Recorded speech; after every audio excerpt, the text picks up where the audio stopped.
दोस्तों वैसे तो हमने कई खुशनसीब रानियों के बारे में पढ़ा है और आप तक पहुंचाया भी है, लेकिन दोस्तों आज की इस वीडियो में आपको बिल्कुल अजीबोगरीब मालूमात हासिल होगी। जी हाँ, आज हम आपके लिए लेकर आए हैं मिस्र की सबसे बदनसीब रानी की हिस्ट्री। जी हाँ, एक ऐसी रानी का इतिहास बताने जा रहे हैं कि जिसने अपनी हुकूमत बचाने की खातिर वो सब कुछ किया कि जिसके बारे में शायद एक आम इंसान तो सोच भी नहीं सकता, करना तो बहुत दूर की बात है। और उसके अपने ही लोगों ने उसके साथ ऐसा सलूक किया कि इस तरह का सलूक ना तो इतिहास में उससे पहले किसी रानी के साथ हुआ था, ना ही उसके बाद कभी किसी रानी के साथ हुआ है। और यही वजह है कि आज भी पूरी दुनिया इस रानी को इतिहास की सबसे बदनसीब रानी के तौर पर याद करती है। और वक्त वक्त पर इस मशहूर रानी के ऊपर कई किताबें भी लिखी जा चुकी हैं। न सिर्फ किताबें बल्कि इस रानी की रियल स्टोरी पर भी हॉलीवुड दुनिया में एक मूवी भी बनाई गई है। दोस्तों ये कहानी है आज से लगभग 3300 साल पुरानी कि जब मिस्र के 18वें शाही खानदान में एक बच्चे की पैदाइश हुई और इसी बच्ची का नाम अनक्सिनामोन रखा गया था। अनक्सिनामोन का फादर यानी कि उसका बाप मिस्र की हुकूमत का एक मशहूर बादशाह था, जिसको आज पूरी दुनिया आखनातन के नाम से जानती है। वैसे तो आखनातन नामी इस बादशाह ने अपने दौर में बहुत से बड़े बड़े काम किए, लेकिन जिस काम की वजह से वो सबसे ज्यादा मशहूर हुआ वो काम ये था कि उसने अपने दौर में अपनी सल्तनत में रहने वाले लोगों पर धार्मिक तौर पर बहुत सारी पाबंदियां लगा दी थीं। और उसने उसके बाद ये ऑर्डर भी जारी कर दिया था कि आज के बाद ऐसे किसी भी देवता की पूजा नहीं की जाएगी कि जिन देवताओं की पूजा मिस्र में पहले से होती आ रही थी, बल्कि उसने तो ये ऑर्डर जारी कर दिया कि आज के बाद सिर्फ और सिर्फ सूरज की ही पूजा की जाएगी। उस दौर में सूरज को मिस्र के लोग आतन के नाम से जाना करते थे। यही वजह थी कि इस बादशाह ने अपना नाम आखनातन रख लिया था, जिसका मतलब था सूरज का बंदा। लेकिन दोस्तों इन तमाम चीजों के अलावा भी वो एक चीज जिसकी वजह से इस बादशाह को इतिहास में सबसे ज्यादा शोहरत मिली, वो कोई और कुछ चीज नहीं थी बल्कि खुद की इसकी पर्सनल लाइफ ही थी। क्योंकि दोस्तों ये अपनी पर्सनल लाइफ में इतना ज्यादा सनकी और अय्याश इंसान था कि इसकी इस हवस से, इसकी इस वहशत से इसकी खुद की 3 बेटियां भी ना बच सकी। अनक्सिनामोन नाम की ये मशहूर रानी भी इसी बादशाह की तीसरे नंबर की बेटी थी, जबकि इसकी 2 बड़ी बहनों में से एक को मैरी तेतन और दूसरी को नेकी तेतन के नाम से जाना जाता है। और आपको शायद जानकर हैरानी होगी कि अनक्सिनामोन की एक बहन के जिसका नाम नेकी तेतन था, उसकी तो मौत भी अपने ही बाप यानी आखनातन के बच्चे को पैदा करते वक्त ही हुई थी। दोस्तों जब कुछ वक्त के बाद आखनातन नाम के इस बादशाह की मौत हो गई तो इसकी जगह पर इसके बेटे तूतनखामुन को तख्त पर बैठा दिया गया।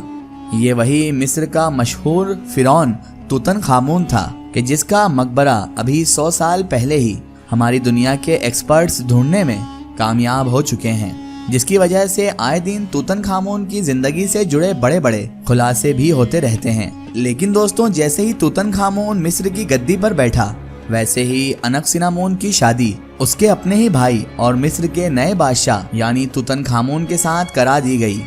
जिस वक्त अनक्सिनामोन की शादी उसके अपने ही भाई यानी तूतनखामुन के साथ करा दी गई, उस वक्त तूतनखामुन की उम्र सिर्फ और सिर्फ 9 साल ही थी, जबकि अनक्सिनामोन इसके मुकाबले में उम्र में कुछ ज्यादा हुआ करती थी।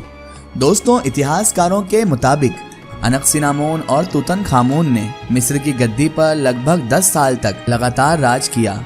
और ये पूरे के पूरे 10 साल बड़ी अच्छी तरीके से गुजरे भी थे, क्योंकि इन दोनों ने अपने बाप के उन तमाम गलत फैसलों को भी वापस ले लिया था कि जिसकी वजह से मिस्र के आम लोग शाही खानदान से नाराज रहा करते थे। इसके अलावा इन दोनों ने बहुत सारे ऐसे देवी देवताओं की पूजा पर लगे हुए बैंड को भी हटा दिया था कि जो इनके बाप यानी आखनातन के दौर में लगाया गया था। यही वजह थी कि अब धीरे धीरे मिस्र के जो आम लोग थे वो इन दोनों से बहुत ज्यादा मोहब्बत करने लगे थे। दोस्तों आपकी नॉलेज के लिए ये भी बताते चलें कि तूतनखामुन के माँ बाप भी आपस में रिश्ते में सगे भाई बहन हुआ करते थे, यानी तूतनखामुन की पैदाइश भी एक ऐसे जोड़े के जरिए से हुई थी कि जिन्होंने आपस में सगे भाई बहन होने के बावजूद भी शादी कर ली थी। क्योंकि दोस्तों जैसा कि हम आपको पहले भी बता चुके हैं कि उस दौर के मिस्र के शाही खानदानों में यह चलन बहुत आम था कि भाई अपनी सगी बहन से शादी कर ले। हुकूमत को बचाने की खातिर लोग आपस ही में शादी कर लिया करते थे। दोस्तों तूतनखामुन जिस्मानी तौर पर एक कमजोर इंसान था, साथ ही साथ उसकी टांग में भी कोई एक ऐसी बीमारी थी कि जिसकी वजह से उसको बहुत सारी परेशानियों का सामना भी करना पड़ता था। अनक-सिनामून और तूतनखामून की शादी के बाद इनके 2 बच्चे भी पैदा हुए थे, लेकिन ये दोनों ही बच्चे हद से ज्यादा कमजोर होने की वजह से ज्यादा दिन तक जिंदा ना रह सके और कम उम्र में ही इन दोनों बच्चों की मौत भी हो गई थी। हैरानी की बात यह है कि इन दोनों बच्चों की मम्मी यानी कि लाश तूतनखामून के उस मकबरे से भी बरामद हो चुकी है कि जिस मकबरे को अभी 100 साल पहले ही ढूंढा गया था। दोस्तों, अनक-सिनामून और तूतनखामून की जिंदगी में सब कुछ अच्छा ही चल रहा था, लेकिन फिर अचानक से एक दिन 18 साल की उम्र में तूतनखामून की मौत हो गई और इस तरह से फिर अनक-सिनामून मिस्र की गद्दी की अकेली मालिक रह गई। उस दौर में मिस्र के लोग तो यही सोच रहे थे कि ना जाने अब मिस्र का अगला बादशाह आखिर कौन बनेगा, लेकिन फिर अचानक से एक नया नाम सामने आ गया, एक ऐसा नाम कि जिसके बारे में शायद किसी इंसान ने सोचा भी नहीं था, और वो नाम था अय्या। दोस्तों, अय्या इस सल्तनत का एक ऐसा बूढ़ा वजीर था कि जो रिश्ते में अनक-सिनामून का सगा नाना लगा करता था। तूतनखामून के दौर में भी अय्या को एक काबिल और होशियार वजीर माना जाता था। यही वजह थी कि तूतनखामून कोई भी बड़ा फैसला लेने से पहले अय्या से मशवरा जरूर लिया करता था, क्योंकि ये उसकी सल्तनत का न सिर्फ सबसे काबिल बल्कि सबसे बड़ा वजीर भी हुआ करता था। तूतनखामून की मौत के बाद अब अय्या ने अनक-सिनामून के ऊपर ये दबाव बनाना शुरू कर दिया था कि वो किसी तरह से मेरे साथ शादी कर ले, ताकि मिस्र के लोग बगैर किसी परेशानी के मुझको अपनी सल्तनत का नया बादशाह मान लें। लेकिन अनक-सिनामून अंदरूनी तौर पर किसी भी तरह से अय्या के साथ शादी करने के लिए तैयार नहीं थी। यही वजह थी कि अनक-सिनामून ने अय्या से बचने के लिए एक खत हिप्ती सल्तनत की तरफ रवाना भी किया था। उस दौर में हिप्ती सल्तनत एक ताकतवर सल्तनत मानी जाती थी। अनक-सिनामून ने उस खत में हिप्ती सल्तनत के बादशाह को ये लिखा था कि आप अपने बेटों में से एक बेटे की शादी मेरे साथ कर दें, ताकि मैं किसी भी तरह से अय्या से बच सकूं, और आपका बेटा इस तरह से हमारी सल्तनत का नया बादशाह भी बन जाएगा। इसीलिए अब हिप्ती सल्तनत के बादशाह ने इस खत को पढ़ने के बाद अपने एक बेटे को अनक-सिनामून की तरफ रवाना भी कर दिया था, लेकिन रास्ते में ही हिप्ती सल्तनत के बादशाह का ये बेटा बुरी तरह से मारा गया। इतिहासकार लिखते हैं कि शायद इसको मरवाने के पीछे भी अय्या का ही हाथ था, क्योंकि उसको अनक-सिनामून के इस खत के बारे में खबर मिल चुकी थी। इसके बाद आखिरकार अनक-सिनामून को मजबूरी में अय्या के साथ ही शादी करना पड़ी, और इस तरह से अब ये बूढ़ा अय्या सल्तनत का नया बादशाह भी बन गया था। दोस्तों, एक्सपर्ट्स को अपनी रिसर्च में वो खत भी मिल चुका है कि जो खत अनक-सिनामून ने हिप्ती सल्तनत के बादशाह को लिखा था।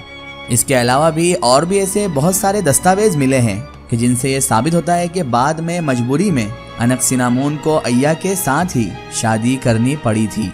लेकिन इस शादी के बाद अनक-सिनामून के साथ क्या हुआ, इस बारे में ऐतिहासिक किताबें खामोश हैं।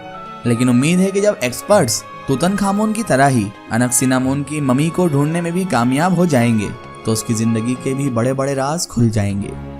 फिलहाल दोस्तों, आज की हमारी वीडियो में सिर्फ इतना ही। वीडियो पसंद आने की सूरत में इसे लाइक और शेयर जरूर करें और अपने फ्रेंड्स तक इसे जरूर पहुंचाएं।